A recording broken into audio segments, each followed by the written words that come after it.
What's up, everybody? Laura Sanko here for Quick Hits presented to you by Jose Cuervo Tequila, and I'm here with Jim Miller, who is breaking all the records tonight. Most UFC appearances, most UFC wins, and tied for second most finishes all time. That is an absolutely staggering few statistics, my friend. Unbelievable. Thank you very much. Yeah, it's been a long road, and it's been a blur at sometimes. But tonight was special. You know, I got to share the octagon with a guy that I look up to and have been a fan of for a long time. And to get the win over him when he's retiring, it's like it's a little bittersweet because I've made that I made that decision a few years ago now. But fortunately, I was able to overcome what I was dealing with, and to get the opportunity to fight him again. I knew that it would be a great fight. There was a side of me that wanted to get the win back. I'm definitely a competitor. But yeah, it's been a heck of a road, and we're still going. 40 fights, right? 40 UFC fights, let's just say.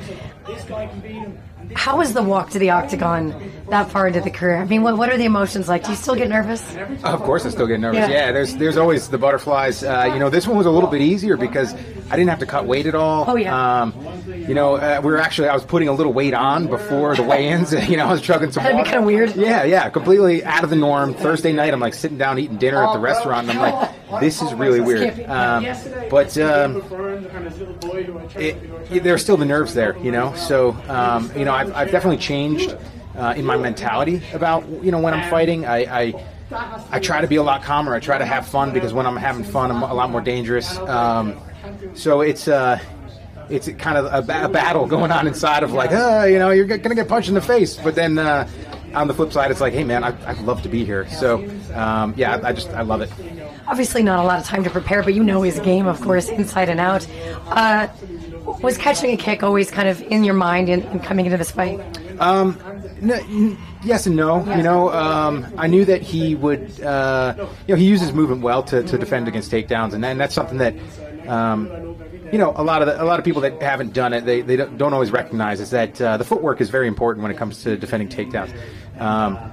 So I knew that it was going to take something. It was going to take either committed shot by me or committed shot by him in order to get him on the mat.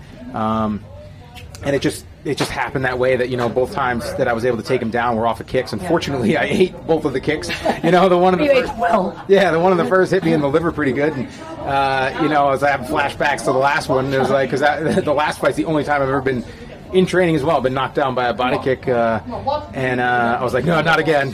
So I was able to get him down and get control of it. I felt like I could have jumped the triangle a little bit sooner in the first, but coming down to the second, was just ready to go and trading with him, and we both threw the kicks up at the same time. Great minds think alike, and fortunately on my end, he fell a little bit lower than I did. I was able to pounce on what is probably my move, which is the guillotine, and once I'm there, I know that I could squeeze that thing for, an hour. I mean, that is your move. And the way that you had his arm trapped, not only was it an arm guillotine, but you had his other arm trapped as well. I got to imagine, that move. Did you know as soon as you got your grip that it was going to be over? I knew I had a good control over him. He was actually doing a really good job of driving his head up, deeper into it. Because if you pull back out, it's going to get tighter. So the way that I finish my guillotines is a lot of like ab crunch, and really kind of collapsing my opponent's basically chin on top of my wrist. So by driving up, he was kind of defending that a little bit, but it's still cutting off the blood supply on that outside, and I knew it was just a matter of time. Like I said, I could have squeezed that the rest of the round, if need be. I was locked up in that guard and just ready to hold him. As you said earlier, a bittersweet moment to see someone who you've shared the octagon with, but of course you've kind of been along on this journey together, same era of fighting. Just thoughts on Cowboy's career and what he's meant to the sport and meant to you. He's left a huge mark on the sport, and like I said, I'm a fan of his. I love the way he fights. I love the mentality that he brings to fights. This was one of those ones, like they offered it to me when the second attempt at the Lozon fight, or when Bobby, pulled out, which was the same day as he was supposed to fight Joe again, and he didn't want to make the cut again. So I guess they asked around. They couldn't find anybody that wanted to hop in on short notice, and it was literally one of those things. It's like, Sean Shelby calls us up and it's like, hey, you want to fight at 170s in 10 days? And it's like, yeah, why the hell not? Yeah. So we're definitely two of those guys that are willing to, anytime, any place, anywhere, anyone. Part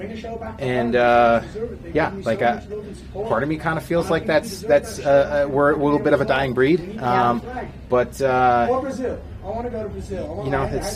I know for me, it's how I'm going to do things. It's always how I'm going to do things, and if I can leave an impact on, the next generation of the sport, so be it. And I'm sure that he kind of feels the same way. A lot of times when we do these interviews with legends like yourself, there's maybe a few losses sprinkled in there. We're talking about things winding down, but with you, that's 3 finishes in a row. I feel like you're at one of the peaks of your career. It's incredible to see. So what is next for you? How soon do you want to get back in there? And do you prefer, I know your answer is going to be anytime, anyone, anywhere, so I feel like I'm asking a silly question, but do you like the legend fights, or do you like kind of going out there and proving yourself against these young guns, or any of the above? Any of the above. It's a different feeling for either one of them.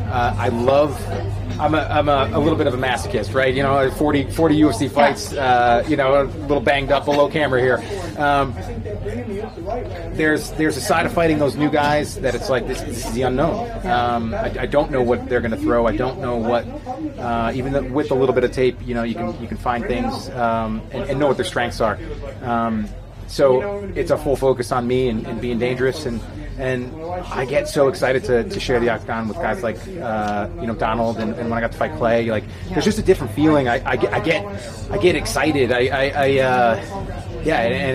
Fortunately it works out for me, But it doesn't matter. It doesn't matter. By the end of the year, I'd like to get in for another one. All right, still streaking, still going strong. No retirement in sight for you. I love it. UFC 300. 300. That's it. Let's do it. Yeah. Congratulations, Jim Miller. Thank you so much. Thank you. Guys, keep it locked in right here. More quick hits presented by Jose Cuervo Tequila headed your way.